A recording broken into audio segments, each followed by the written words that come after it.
At this point, please start recording. We got recording going. Okay.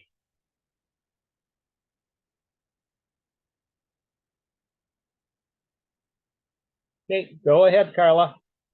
Our team here, thank you, Dave. Our team here at ClearStep Financial is glad you could join us tonight for our webcast. We are happy to share tonight's presentation with you that will cover important financial and investment information beneficial to everyone, but geared specifically towards concerns that women should be aware of. It is now my pleasure to introduce my co-presenter, actually main presenter, Terry Sabie, Regional Vice President with Nationwide Annuities. I would like to take this moment to acknowledge Terry and Nationwide for providing the financial education information we will be sharing with you this evening. Also, please, we have a lot of good information to cover in a short amount of time. So if you have any questions, please enter them into the chat box and we will address them as time permits at the end. If we do have time constraints and we are unable to answer questions, please reach out to the financial advisor that invited you here this evening. We have offices in Minnesota and Wisconsin, and we are educational. Our focus is educating and teaching about money and finance. And that's the reason why we offer these educational programs.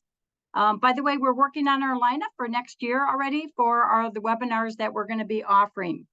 So with that, and you can go to our website as well, clearstepfinancial.com. And I'm going to pass it off to Terry. Good evening, everyone. Well, I have a series of slides to share with you guys tonight, and we're going to discuss them as we go along. Carla and I are going to do this in tandem, and we're going to actually talk really about women in retirement. Now, we broached the subject here at Nationwide with women in retirement, knowing that these things also affect men as well, but maybe some key things tonight that do affect women versus men, or additional things that we should think about. At Nationwide, we created this presentation because women often face retirement planning issues that sometimes don't apply to men. And it's important to look at the big picture and address challenges early on. So today, we're going to focus on enhancing your approach to a holistic financial planning process for the future. We're going to talk about three things primarily, and that is longevity, really retirement income, and healthcare planning. Those three things seem to impact women more than men. So we're going to actually go through those tonight. Now, I have to actually provide a little disclosure, obviously, things that you should know about Nationwide. This is our legalese. Just in case you're experiencing any insomnia, you can snap a picture of this and read this later tonight. The other thing is Nationwide. I think it's important to realize that, oftentimes we take the Nationwide logo for granted. We forget about the great name brand recognition, and we forget the fact that if we asked you all to join us in singing the jingle, that you might be able to sing the Nationwide jingle because we are on your side. But this actually goes through a few things that we're really proud of. Most importantly, the fact that we're a conservative Midwestern company that takes incredible care of your financial future. And the products that we offer are diverse enough that there's not a lot of things you can come to and Nationwide can't provide. So I like to show this slide just because, first of all, it shows where we actually excel in the industry, but also the things that we're really proud of, like in giving back to the Nationwide Children's Hospital. So that's my Nationwide commercial for the night without painting you through listening to my voice. So we're going to get started by just sort of level setting, and that's talking about how women are more in control of their finances than ever before. Needless to say, we've got a lot of women that are interested in financial planning or retirement planning because, they think that there was a time when maybe women just tagged along and whatever career moves and financial plans that their husbands made, they were so busy with everything else in life that they maybe just said, you take care of that. But today, more women are more in control of their finances than ever before. There's some great statistics that show the progress of women. For example, more than 5 million working women in the United States have salaries of over $100,000, and nearly half of women earn the same or more than their partner. The landscape is also shifting in terms of who's doing the investing. We're seeing that 30% of women who are affluent and married actually are making the financial and investment decisions for the family. And increasingly, women are owning their own business. It is amazing in the last few years, particularly since COVID, that women are majority owners of 13 million businesses in the United States, which generate $1.9 trillion in revenue. It's amazing. And a lot of that revenue isn't just a business that they generate. Some of these women actually have full-time jobs, and then they also have what we reference as gig work, or another type of product that they sell or a thing that they provide after hours as well. So we think that that's pretty significant for women. We also think that, women are becoming a big driver of wealth in the United States. Big driver of wealth in the United States. The handling more and more of the purse strings. There are some amazing numbers that actually show this. So women control close to $11 trillion of household financial assets in the US, and they're expected to control close to 30 million by 2030. That adds up to much of the nation's wealth and represents a potential wealth transfer of such magnitude that it approaches the annual GDP of the United States. Women are adding $5 trillion to global wealth annually. So women are a powerful group, and it's great that everybody on this call and on this webinar are thinking ahead to retirement or thinking ahead to some plans, getting plans in place for retirement. We have a couple of really great pieces that we're going to go through to talk about for homework purposes that I think are going to get us in the right direction, get you started in the right direction. So it's interesting. What's your dream for retirement?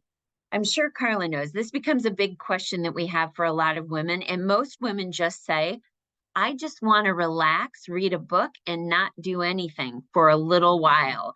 So there's an overwhelming amount of women that aren't dreaming of buying a vineyard or doing all that. They're kind of tired, but it's still important to think of what your dream is for retirement, because it starts directing you towards how you need to actually create your plan.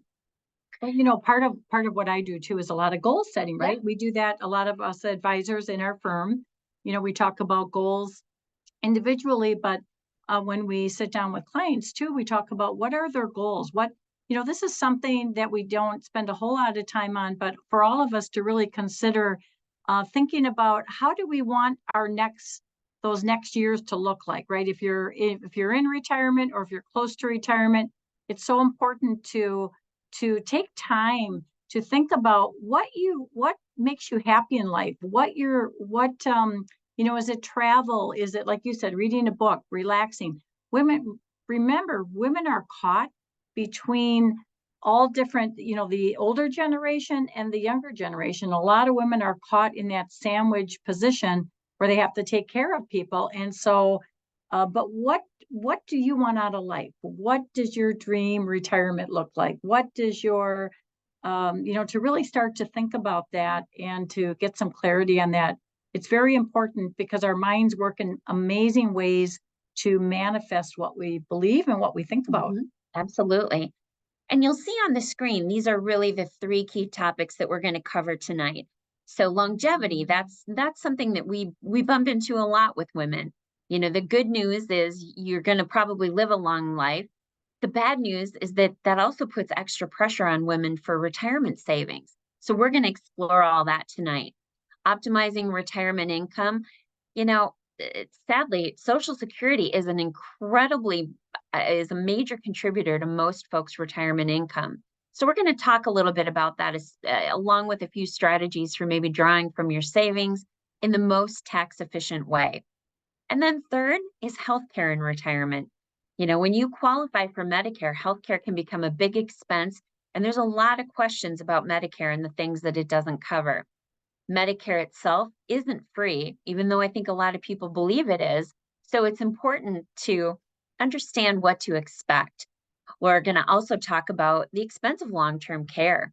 I know that long-term care, sounds like something ominous, but it's important to think ahead. And we find that many, many women are thinking ahead to a long-term care in the, I take care of everybody else, but who's going to take care of me sense. So long-term care becomes a big topic of how do we actually make sure that, you can shield yourself from the high expense of long-term care, but still have mechanisms to have you covered for care. So we're going to talk about that. These three topics, I think, important things for men and women, the things that we find are hitting women even more in retirement, particularly the one that we're going to start with. Again, longevity. Let's get started with our discussion of longevity. I'm sure you're aware that people are living longer than ever these days. The pandemic affected the numbers recently, but globally life expectancy increased by more than 6 years between 2000 and 2019. I think what's interesting is I think it was 1960, the life expectancy in America was 74. So people are living an awful lot longer now. So are we living healthier? Yeah, that's a big question. That's a big question. You could live 2 to 3 decades in retirement, like the slide shows. There are two things to keep in mind when I say life expectancy. First, life expectancies are just averages. That means a large share of the population will live a lot longer than the stated age. And secondly, life expectancy is strongly related to education and income. That means that those with higher incomes will almost certainly be on the high side of these ages. If someone is fortunate enough to have escaped serious disease and reached age 65, they should anticipate living a long life, which is great news. Research by the Society of Actuaries showed that a woman who is age 65 today and is a healthy non-smoker can expect to live on average to age 90. And a third of those women could actually live until age 95. That means you could live 2 to 3 decades in retirement, but living 2 or 3 decades in retirement and affording 2 to 3 decades in retirement can sometimes be an entirely different thing. So there are two realities. Time is on your side. So if you're female, you're going to be able to likely enjoy a long retirement, but you may need to address some gaps in your retirement savings, which is something I think that's important to talk about. As I mentioned earlier, women have made really great strides in recent decades, working and leading and earning as never before. But even women with long, robust careers may simply not have earned as much as their male counterparts. They may have been in and out of the workforce. They may have done a caretaking role. So for women close to retirement age, wage inequity almost becomes a certainty in an era when they started working. And of course, many women took time out of the workforce, like we just mentioned, in caretaking to raise children, to care for an aging parent, or there may have been years that they had no income at all. So these breaks from working can also mean a break from contributing to a 401k or a smaller pension, missing a company match opportunity, but just less overall growth within the retirement funds that women often have. All of which means in general that women have smaller pool of retirement savings to usually work with. And because your Social Security benefit is based on your earnings, those lower earnings will result in a more modest Social Security benefit. I'm not sure I feel like this is a lot of great news, Carla. I'm telling you, gotta find some good news in here. So Social Security, I think this is always an important topic because especially in Wisconsin, I feel like I am bumping into more and more people this year that keep saying, I'm 62, I'm just done with work, I want to retire right now. And the good news is that Social Security benefits are based on your highest earning 35 years of paying into the system. Now, this is reflective of somebody who had a 10-year work break. There's another thing, to know about Social Security is that if a woman takes a 10-year break from working and accumulates only 30 years of retirement earnings before she retires, Social Security adds a lot of zeros to those 30 years and it becomes sort of an average, which doesn't help out. So that ends up being a little bit of a detriment certainly to the numbers that we can take. There's an impact for caregiving. Another reason women may have had income setbacks is just because of that caregiving. Not just raising children, but caring for older parents or caring for siblings or caring for aunts and uncles, all of the above. The increase in longevity means that many women find themselves in this sandwich generation that you referenced. So while many women are motivated by love in their caregiving role, devoting significant time to caregiving can really have significant consequences for them. It may result in stepping away from the workforce, which again reduces the overall earnings. There are out-of-pocket expenses associated with caregiving as well, further complicating the financial picture. A report called Caregiving in the United States, delivered by AARP in 2020, noted the financial impacts of caregiving can include stopping saving altogether, taking on more debt, significant debt in some cases, paying bills late or not at all, or just needing to borrow money from friends and family. 45% of caregivers reported experiencing at least one of those impacts, and more than a third reported two or more, which impacts when and how you retire. And this is, I think, the most significant part of this. We talk about all the financial aspects of that and the monetary aspects, but there's also an enormous physical and emotional consequence to caregiving too. The good news is that women are more likely than men to visit doctors. That's good news, suggesting that they're more proactive about their health care. However, informal caregivers are also more susceptible to emotional stress, anger, anxiety, substance abuse, and higher mortality rates. So in addition to being aware of the financial impact of caregiving, it's really important to be vigilant about your own health. Think about what they say on a plane. If you're traveling with small children, put your own oxygen mask on first. You can't help anyone else if you aren't in good shape yourself.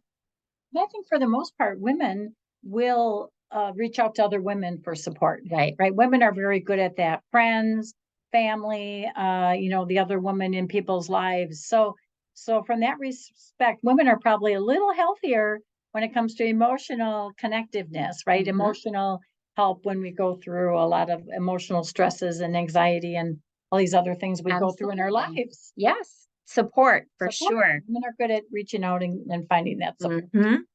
I think the physical and emotional consequences, I feel like that's at a high right now because of this next slide.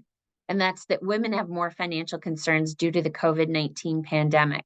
Now, it's interesting how many friends of mine even will say that they skipped a mammogram or they skipped an appointment just because they were worried about COVID-19 and taking care of their family. So I think certainly, COVID-19 escalated the fact that we need to take care of ourselves, like that plane analogy once again. But more importantly, women are hyper concerned with what's going on with their investments and their cost of healthcare and generating income in retirement. So important things. Which brings us to optimizing your retirement income. How do you pay for the life that you want to live and the dreams that you have in retirement? Significant because once your ages end, you have to find different ways to get income. My dad, when he retired, he always says, I feel like I went to work for Me Inc. Like everything I'd done for my whole life all of a sudden came down to a stockpile of money, and I needed to actually make sure it worked. And he was nervous. It was a nerve-wracking time. But women are taking charge of their retirement planning. And I think it's great that you're on the call today because Carla and the women at ClearStep, there's not a firm that does a greater job of making sure that not only do you have a financial plan, but do you have an emotional plan? How are you feeling about the investments that you have? And are you comfortable, which I think is significant. So this slide just talks about the 3 different considerations to help with income planning. It talks about the 3 different types of things that you need to be wary about. The tax efficient retirement income.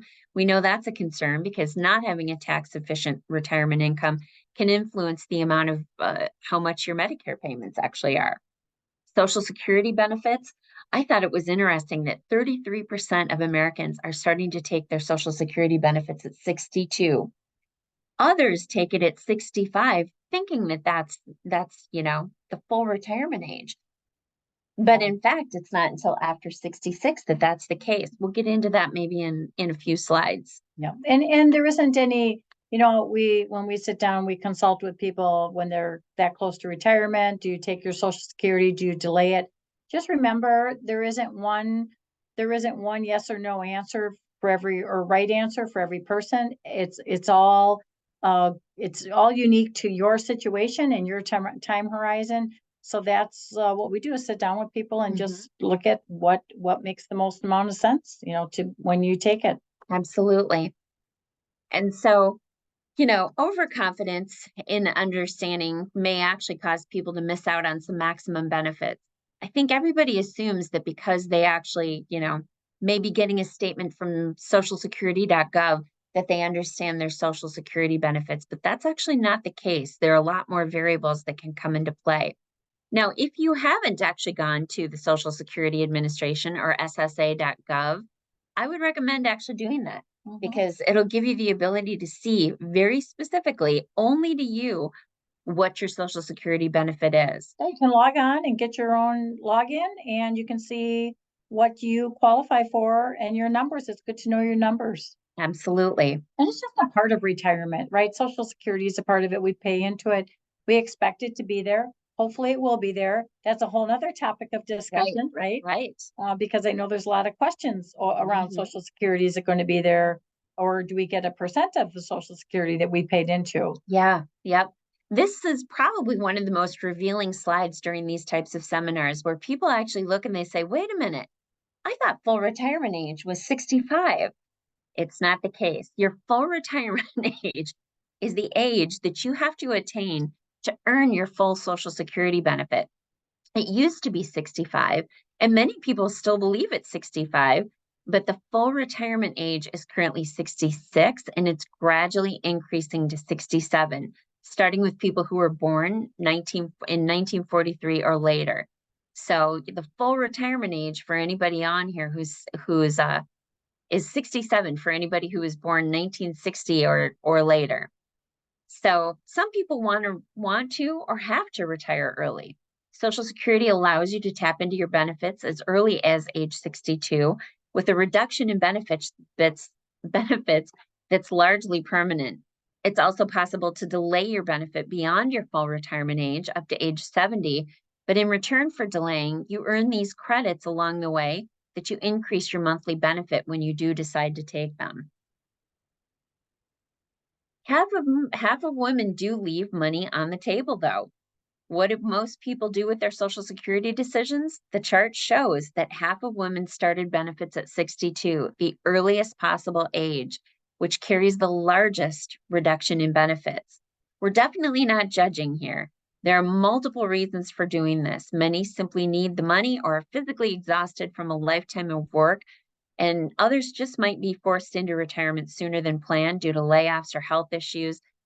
Some are doubtful about the future solvency of the Social Security program, so we find that a lot of people want to take Social Security early as well. But it's important to know that this is, by and large, a very permanent decision. Once you make your filing decision, there's a 12-month window in which you can change your mind.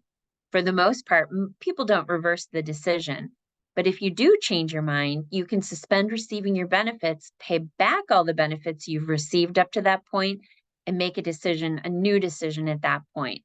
And if you've noticed that the 5 bars add up to 101%, that just has to do with the rounding out of the numbers. So, but well spotted. But it's interesting how at 62, I mean, my mom was probably part of this.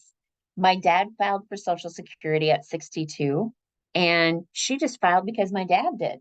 And so sometimes that's the only part of the logical decision, is that they both file together. But leaving money on the table is pretty significant.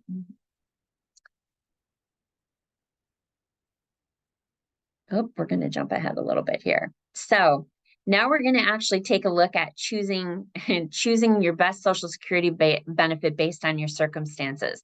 You'll notice there are 4 different significant things that can change your Social Security benefits, whether you're single, whether you're married, whether you've been widowed, or if you've been divorced. If you're single and not eligible for survivor or divorce benefits and have a typical life expectancy, you really have one shot at making the decision that fits best with your overall retirement income plan. Earlier, I showed you how waiting to claim Social Security could increase your monthly benefit. Of course, it will also increase your cumulative benefit.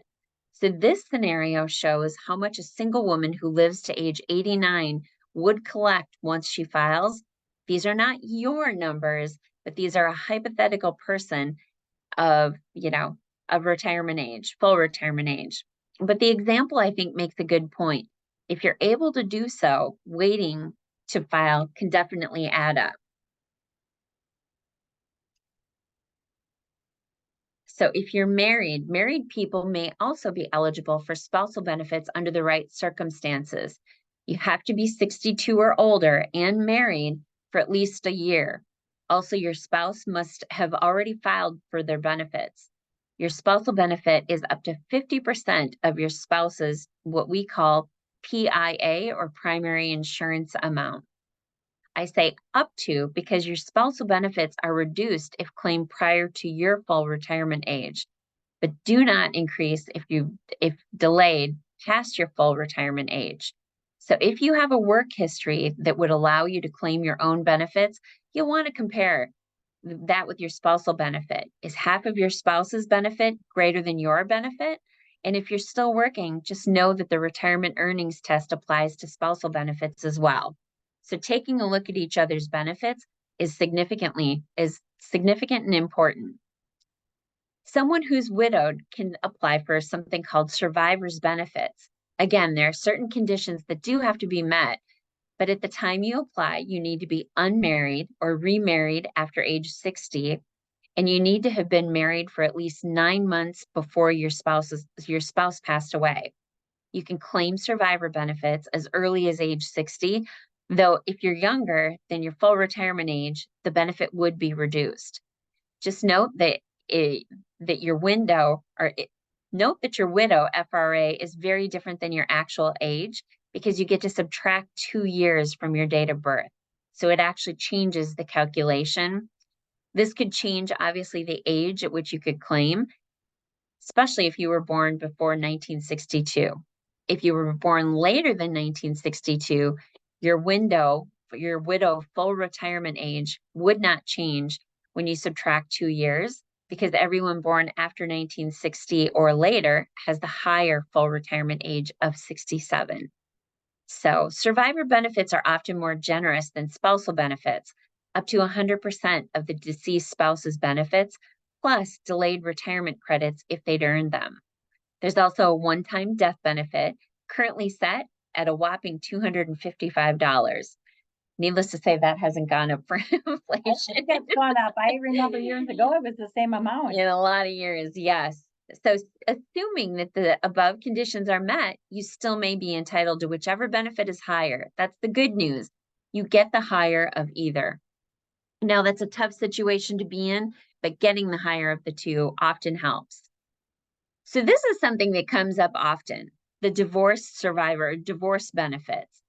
You may be entitled to your spousal and or survivor benefits based on your ex-spouse. The rules require that you had been married for at least 10 years and are currently unmarried.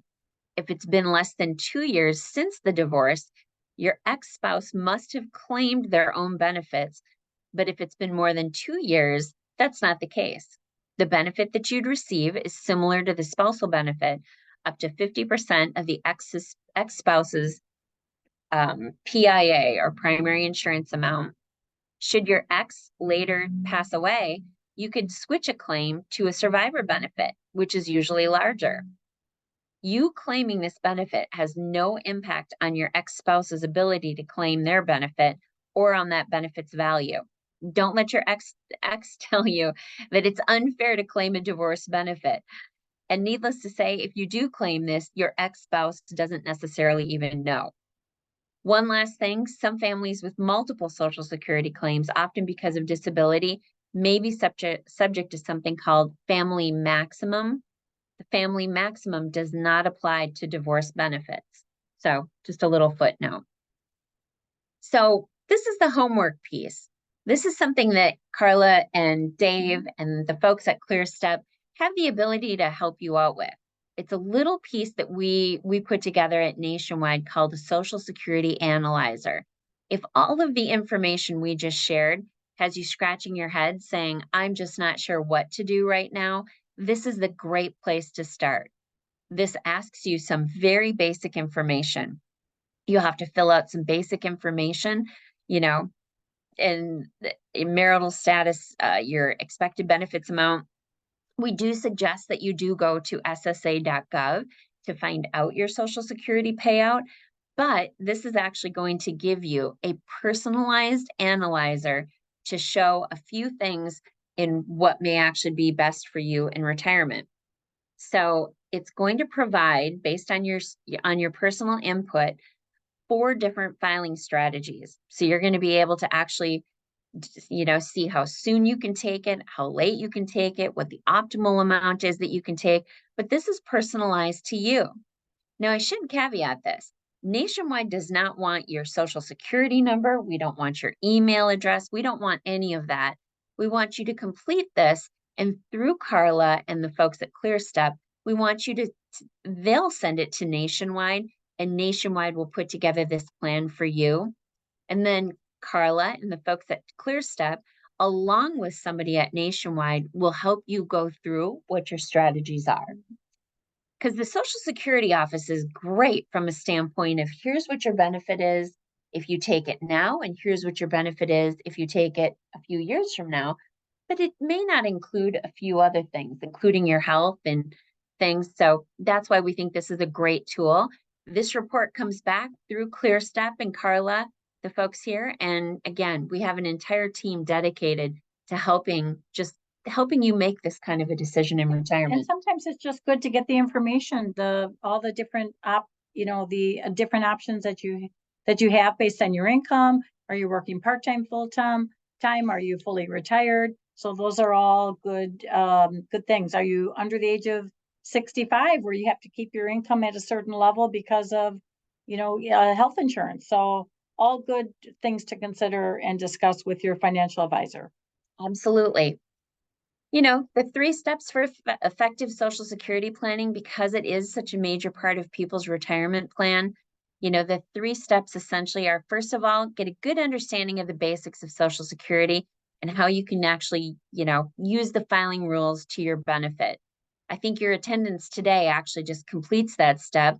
The next step is to make sure that you fill out the Social Security analyzer.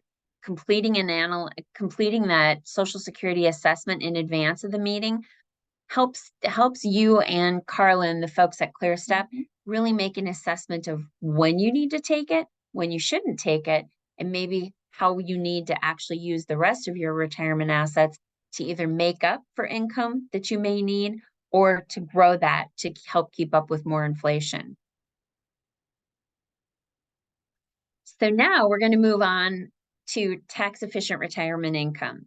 This is obviously a hot topic because obviously taxes in retirement, I think it's always interesting when we ask people, what's the biggest bill you pay each month?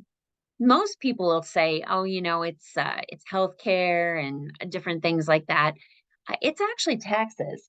If you actually tally the taxes that you pay on the gas that you put in your tank, on the electric bill, on your cell phone bill, if you include your property taxes and anything coming out of your paycheck, we actually pay a lot more taxes than any of us realize. And that's why in retirement, we really, along with the folks at ClearStep, want you to be cognizant of the 3 types of taxation in retirement.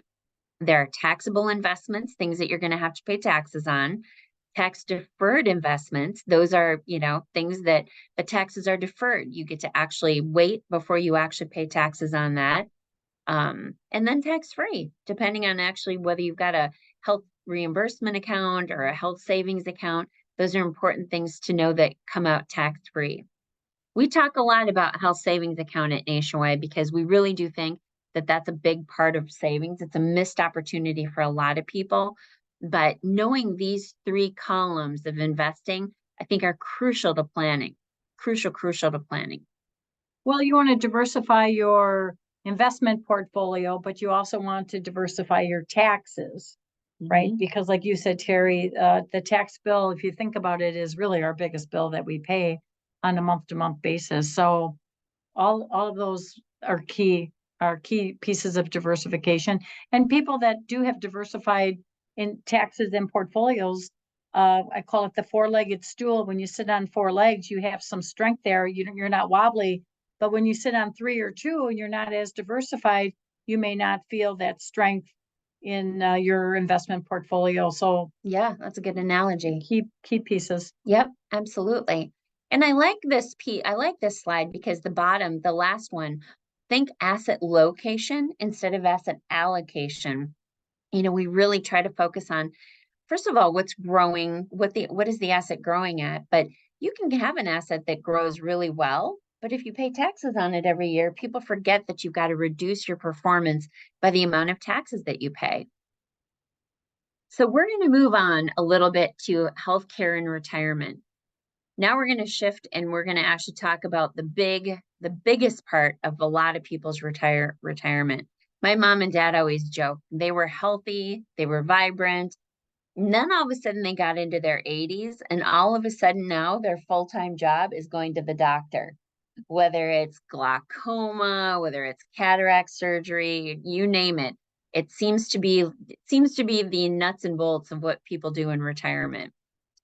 So according to 2020, Boy, Terry, if you keep tracking, people aren't going to want to retire. I know, I was going to say, because it's all about doctor's appointments.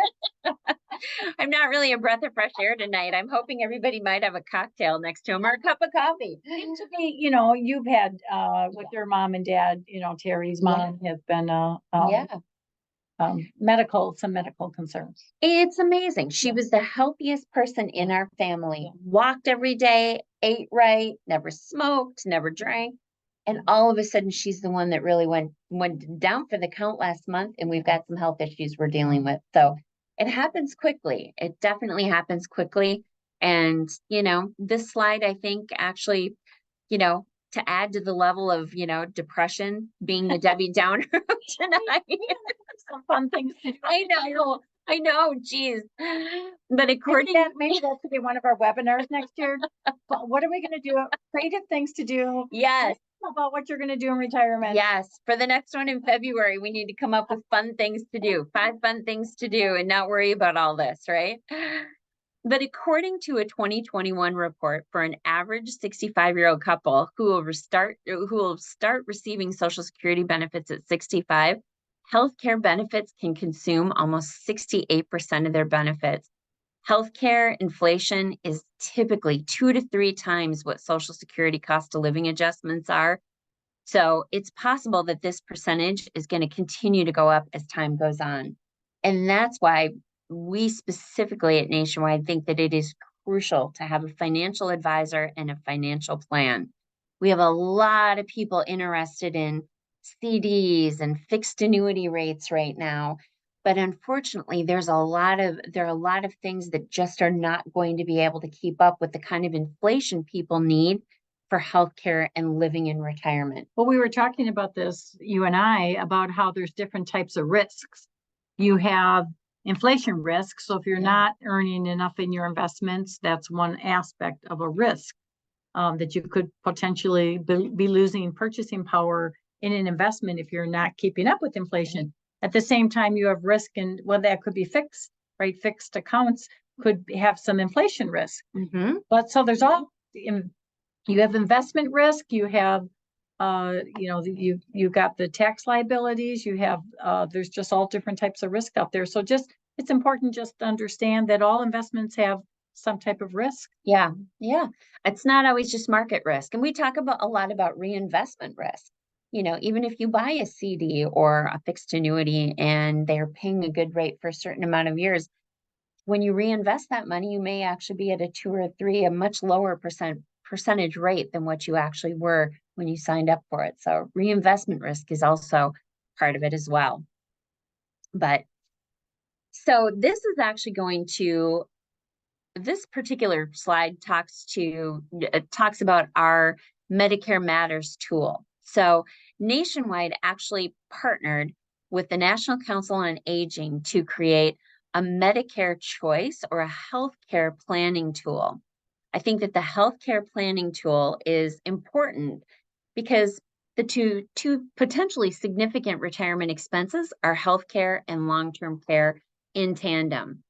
In addition to planning for healthcare, long-term care costs seem to be seem to be a big topic right now. Everybody loves the idea of having long-term care insurance. Nobody wants to pay for long-term care insurance. It's expensive. Yeah, and the costs have actually continued to go up because of claims. Yes. As a pool of people have more claims, as a certain age bracket have more claims with long-term care or assisted living, then you got premiums that go up, but it goes up for everyone, even people that Right. are just getting their policies. So, Right. And we learned this too. I mean, there was an example with a client that had a long-term care policy, but there's wait time, there's qualifications, there's some deniability.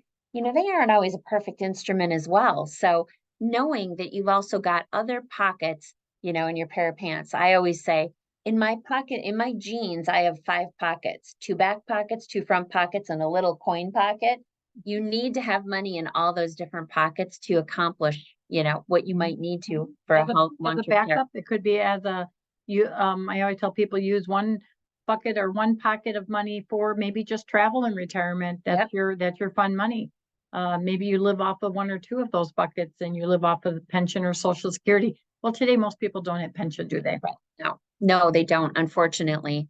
They definitely don't. And I think in the absence of a pension and, certainly having that long-term care, I mean, people ask, what is long-term care? Some people don't even realize that it provides you support if you're confined to care, oftentimes a nursing home, and, provides you the ability to actually help pay for it. The challenge is, again, it's expensive to have, and there's a lot of clauses that you have to accomplish before you end up actually taking it. So we do address a few myths about long-term care, and I think these are important to actually cover, because in retirement, there are really 4 popular myths about how to cover long-term care costs in retirement. A lot of people think about the idea that Medicare covers long-term care. I touched on this earlier.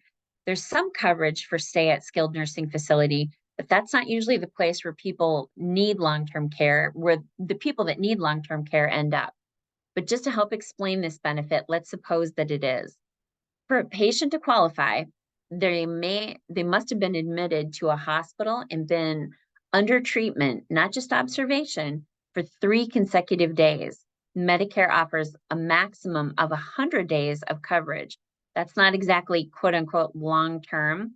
What's more, only the first 20 days are actually fully funded. Significant copays actually kick in after that. My health insurance or disability coverage will cover my long-term care insurance. The reality is that long-term care is not covered by other kinds of insurance, including HMOs, health plans, or long-term disability coverage. Only long-term care coverage that consumers purchase on their own will typically cover assistance with daily activities of living. The next one, long-term care takes place in a nursing home. In reality, more than 70% of long-term care claims begin with the care recipient living on in their own home. And nearly all of those claims end up staying at home too. For people who want to stay in their home as long as possible, long-term care coverage may actually be a pretty useful solution. Oh, this one is one at the end. I usually actually hear people laughing in the background when I say, my spouse can take care of me. I don't know. I worry about this because, yeah, my spouse is hunting right now, so my spouse would not be taking care of me. But the reality is that for 75% of couples, one partner is going to outlive the other by at least 5 years. For 50% of couples, one partner will outlive the other by 10 years. So while spouse A may indeed take care of spouse B, once spouse B passes away, who takes care of spouse A? That's the question. This leads us to the core question, which is who's going to provide the care, and will it be provided, and how will you pay for it? Again, a really important part of financial planning, and I think something that you guys talk about an awful lot. I will say that in my experience, I feel like my personal experience, I want everybody on this webinar to understand that you need to be very nice to your daughters or your daughter-in-laws, because they're the ones that are doing the caretaking. You have to hire a daughter or a daughter-in-law. The holidays are right around the corner. It might be time to actually amp up on the gift giving to those daughters or daughter-in-laws. So the benefits of long-term care coverage, though, obviously, it helps preserve income and assets. It actually spares a healthy spouse from loss or lifestyle or financial security. And it helps preserve some retirement income for financial legacy for your heirs. It also just helps give you peace of mind, which I think is the most important part of a long-term care solution. The challenge about long-term care, though, is that it's a lot like, car insurance, and it's a lot like homeowners insurance. Most people don't want it until they need it. So I think our people on our phone lines, if we get people calling and saying, I'd like to buy long-term care, the most logical question that we ask is, what did the doctor tell you?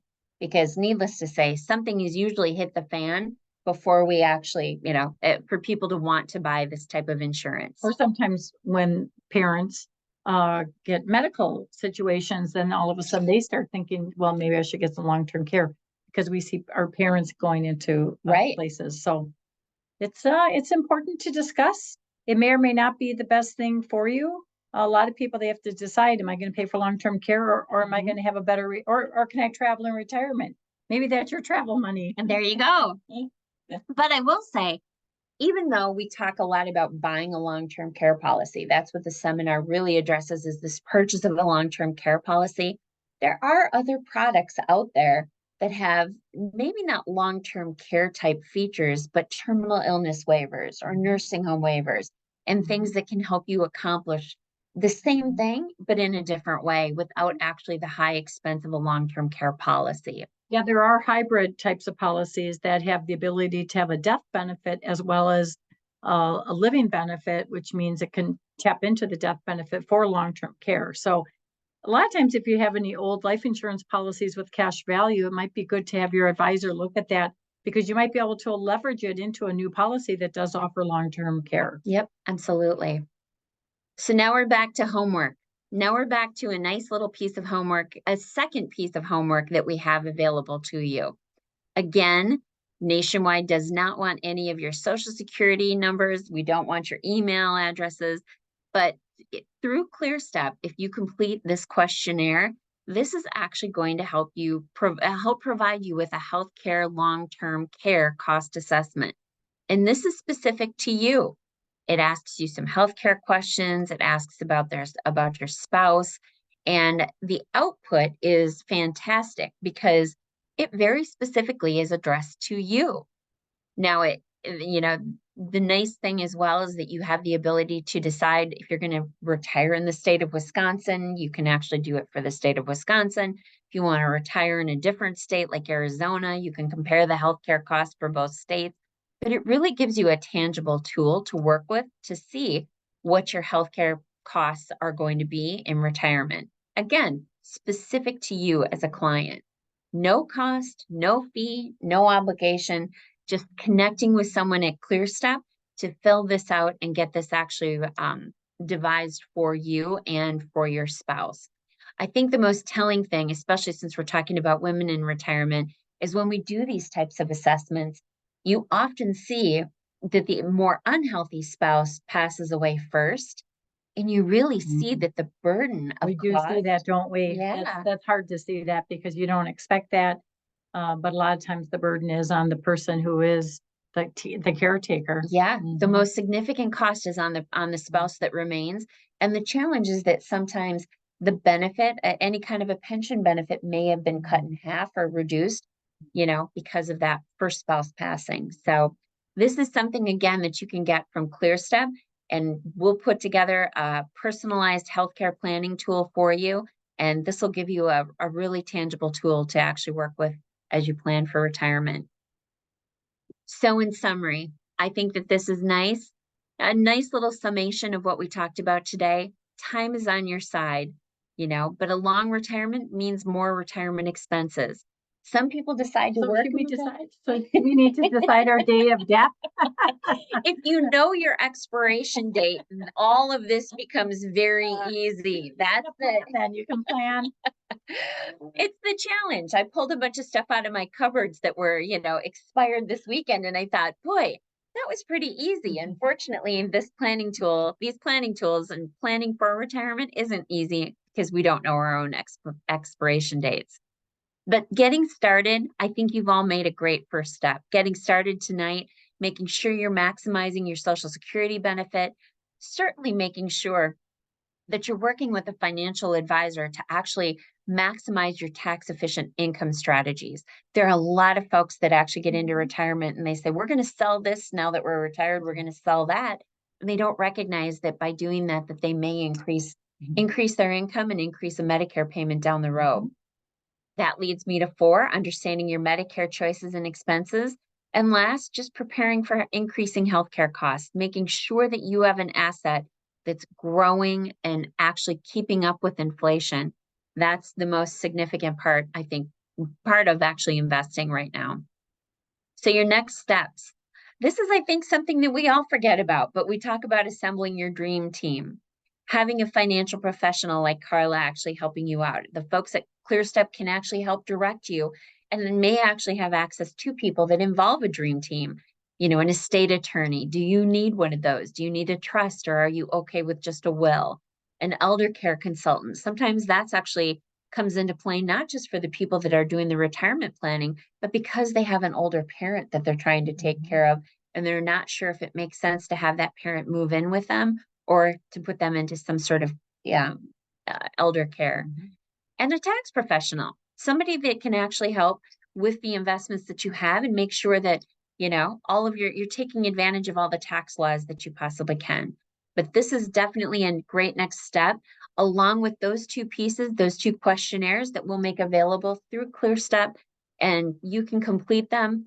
We'll actually get the output or your personalized plan back to your ClearStep advisor, and then you can have a discussion with somebody that can help you make those decisions, either Social Security or healthcare or both. If you're closer to retirement or at retirement and you want us to fill out one of those reports and research, just let us know, let one of the financial advisor know, and we'll reach out to you and get that information to you.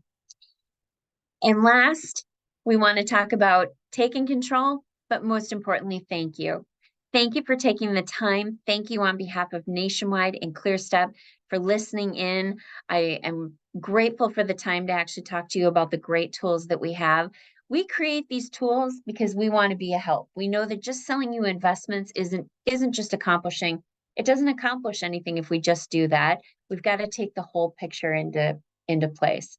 You can't have a recipe with only 1 or 2 ingredients. You need the whole recipe to actually come together. And then it all comes together, right?